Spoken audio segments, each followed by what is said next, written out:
Welcome back to the Joe Miller Show, KOAN Hot Talk, 1080 AM, 95.1 FM.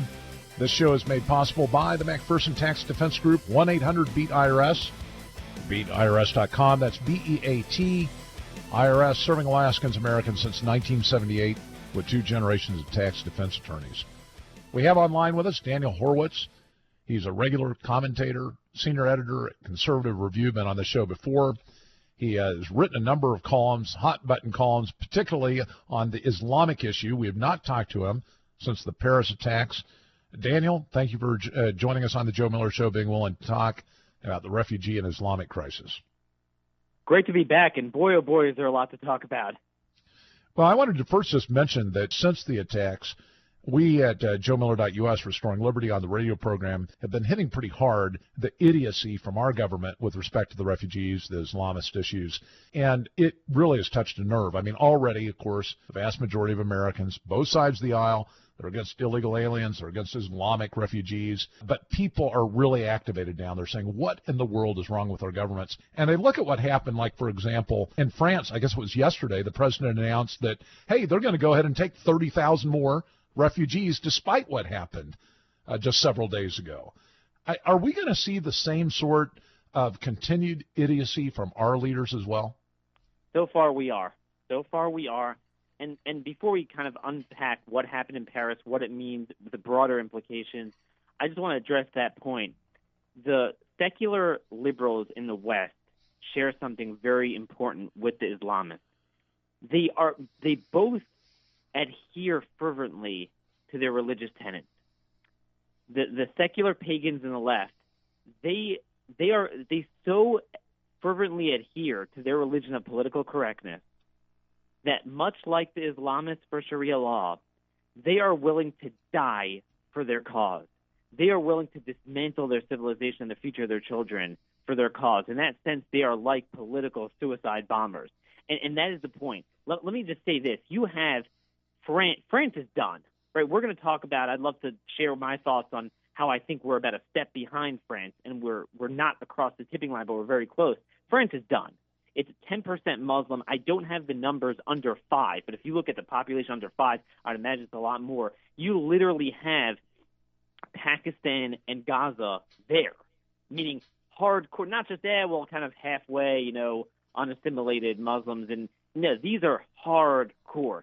There's some areas where an Orthodox Jew can't even walk the streets in safety in France now. No, and people forget just the day after a Jewish school teacher was stabbed by a gang of young Muslims. And here's the key point. This is not just about Paris, and Paris is not just about ISIS in Syria.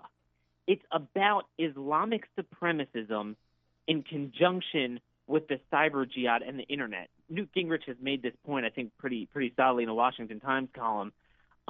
You're combining the most barbaric medieval mindset with the most modern technology.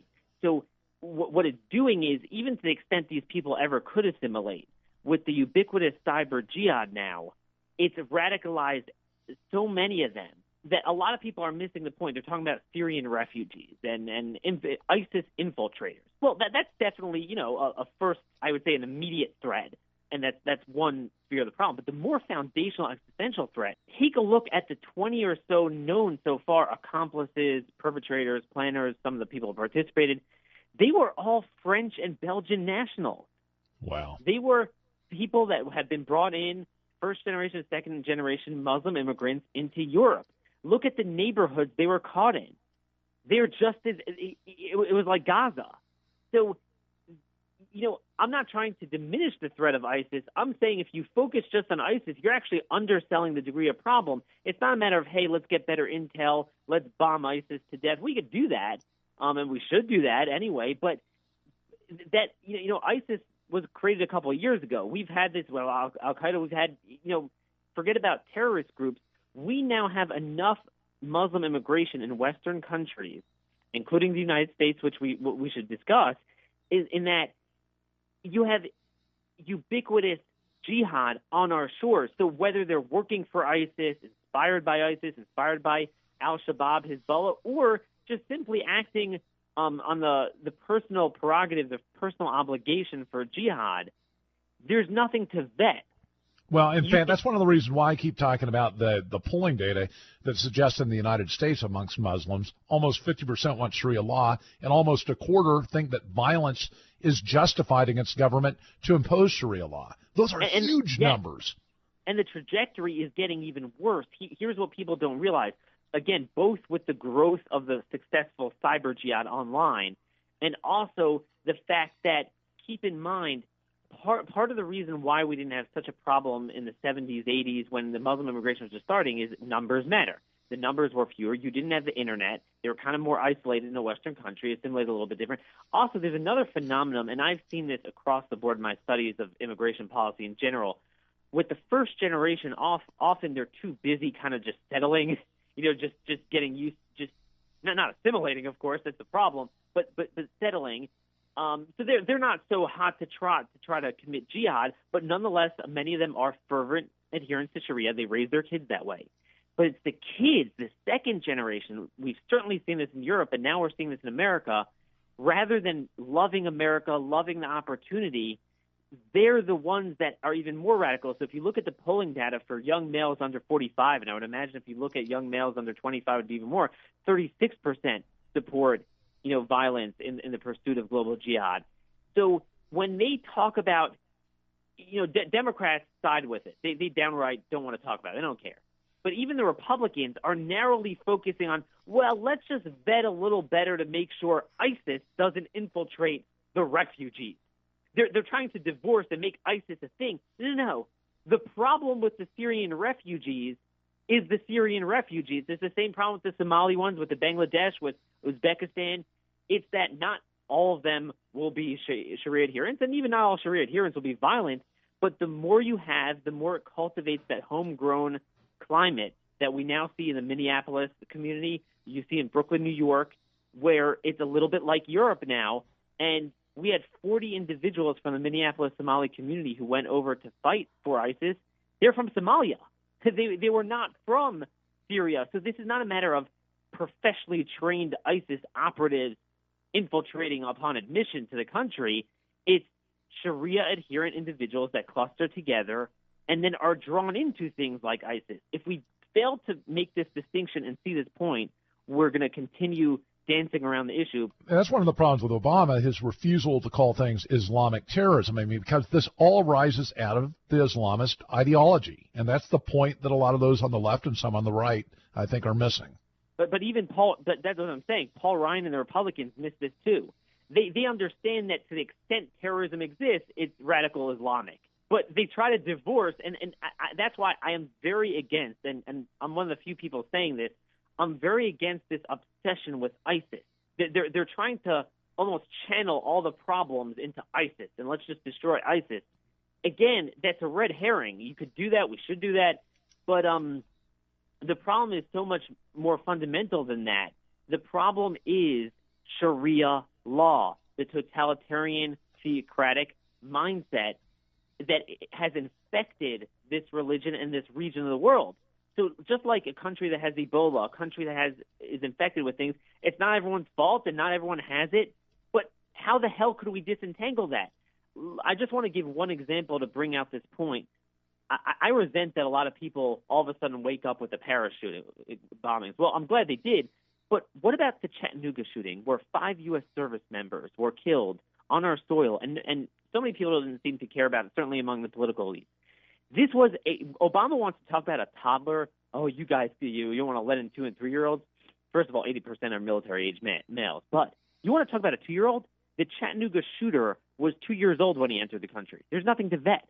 But his parents, despite the fact that the father was a Palestinian who was in Kuwait, the Kuwaitis were persecuting the Palestinians. We let them in. It wasn't officially refugee, but it was in the spirit of the refugee policy. And instead of loving America, you would think intuitively, wow, you love America. The parents seemed to be well-to-do. The kid lived in a great home, a large home, had a big swimming pool, had an amateur MMA career, barely knew any other country. Yet at 20 years old, in the name of Islam, it wasn't perpetrated by ISIS. He shot 5 U.S. service members on our soil. And we've had a number of these things. thank God, many of them have been blocked by the FBI and God's grace. But where there's those, they miss the motivation, too. I mean, I don't know how many times I've heard Hillary Clinton and even some on the right talk about how, this is all economics. If we could just raise these sinking ships, create jobs in the Arab world, then we wouldn't have these issues. And, of course, you can just point to bin Laden and the hijackers and, the Saudi connect and the wealth that's there. I mean, it's obviously that's not the issue. It's the ideology. And it's one that's been there for a while. I mean, it's not even a recent infection. If you look back centuries, you can see a replay of much of what we're seeing today. We're going to talk more about Daniel Horowitz's recent article on the 7 shocking facts about Muslim immigration, some other issues related to that, the Paris shootings. Stay with us, The Joe Miller Show. Be right back.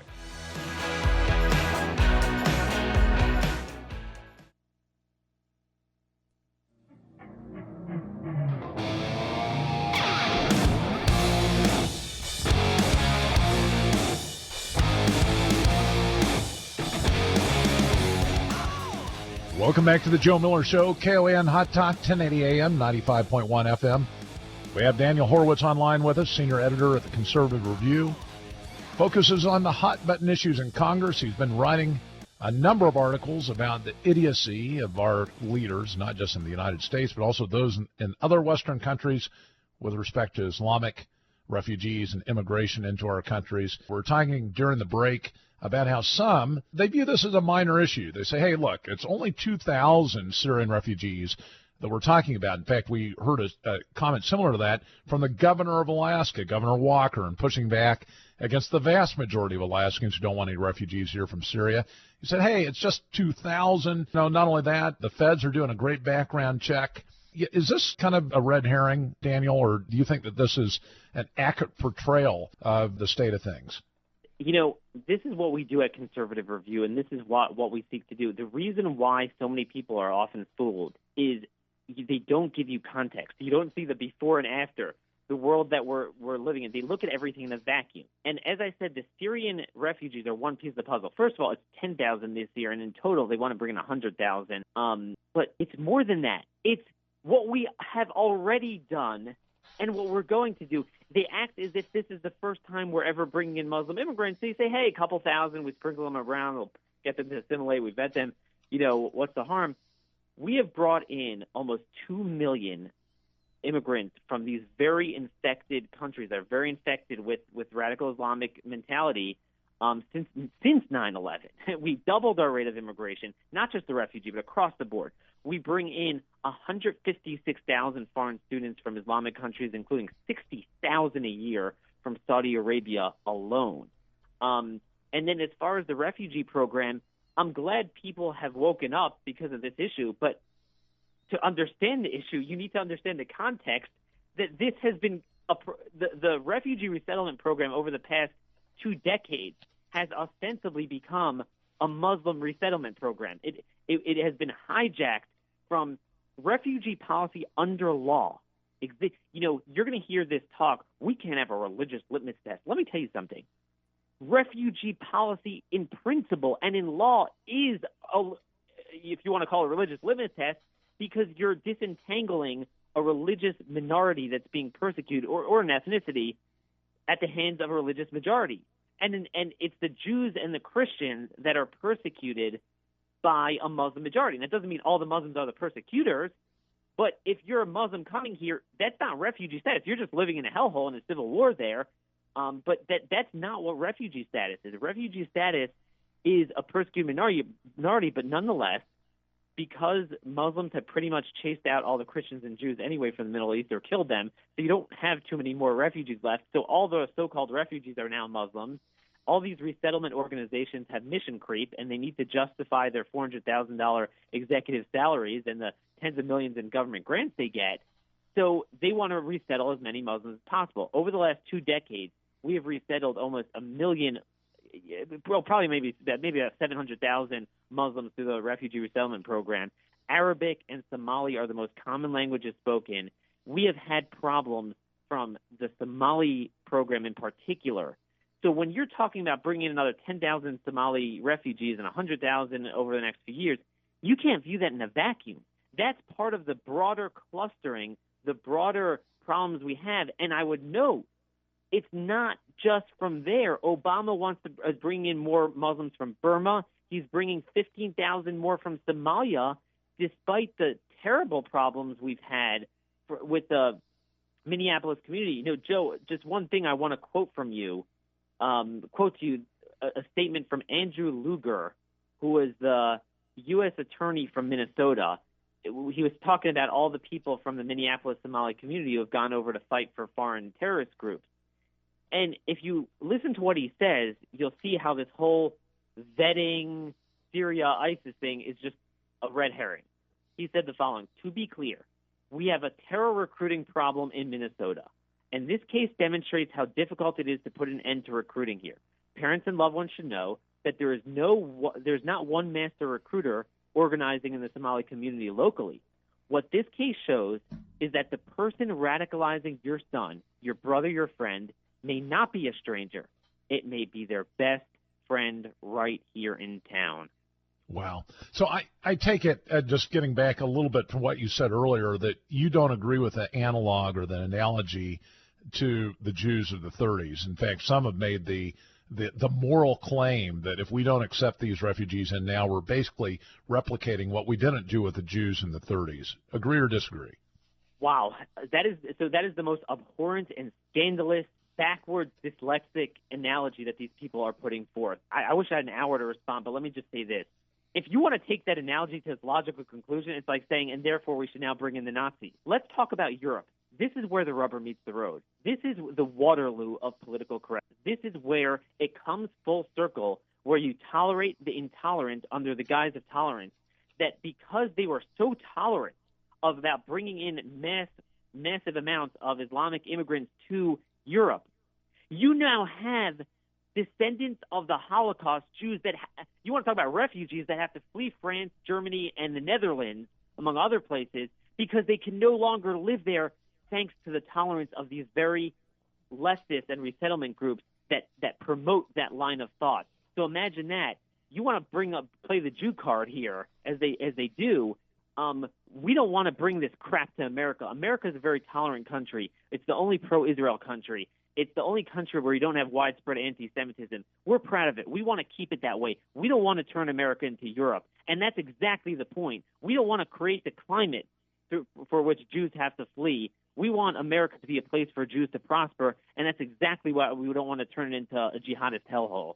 But we already have some communities where they are akin to what you're saying in the Muslim-dominated areas of Europe. Michigan, there are several communities where there are videos that have come out of people trying to express either Christian perspectives or other things that the Muslim majorities in those communities disagree with. They're being harassed. Some there have even been some violence reported. I mean, that's what's coming here if it's not already present in some communities, right? Oh, not only is it present, let's talk about college campuses. College campuses in America are Europe. They already are what we're talking about. The rest of the country doesn't want to become. Jews are harassed left and right. Why is it that anti-Semitism is rampant, that you have just this obsession with Palestinian activism on almost every campus in every corner of the country? Now, some of that is because, the leftist, liberals, and some of that is the Saudi funding of the Middle Eastern Studies Department in many of these places. But it's your 60,000 Saudi foreign students per year. Your 156,000 Muslim foreign students per year. That cultivates that climate. Where's the tolerance in bringing that to our shores? Beyond asking how many Syrian refugees and Somali refugees and other Muslim immigrants are, ISIS operatives, I think the more broader question is how many agree with their values and how many hate Jews? We just have a minute and a half left, but I want to focus on the student visa issue. Apparently there was recently an effort to revise the program that has allowed tens of thousands of students from Muslim countries that could be radicalized, the students coming here, come in, obviously tuition benefits. There are certain things that are motivating the universities to actually want this. Tell us what happened in the Senate with respect to the efforts to revise the program. Sure. Well, the Saudi government, pumps unlimited amount of money. So that's where it comes from. But Senator Rand Paul, during the Gang of Eight bill, he submitted an amendment to Rubio's bill reinstating a post-9/11 program where we identified 27 countries that are high risk. And we say, all right, in lieu of saying you can't come at all, if you come, here's the process you have to go through. You got to sign up with a local ICE office. We monitor you. We can see if you're in school getting good grades, or if you're like some of the accomplices to the Boston bombers, dropped out of school and started making bombs. And Marco Rubio voted against that. That should disqualify him as a presidential candidate. Marco Rubio on many different levels, at least as far as immigration is concerned, is completely off kilter. No conservative should support him because of those perspectives. Daniel Horowitz, I appreciate the efforts you're undertaking daily, sometimes more than once a day, writing articles important to the issue about Islamic radicalism, the refugee issue, immigration problems. We put up his posts from time to time on Restoring Liberty. We'll put up this podcast later tonight. Stay with us, The Joe Miller Show. We'll be right back after these messages.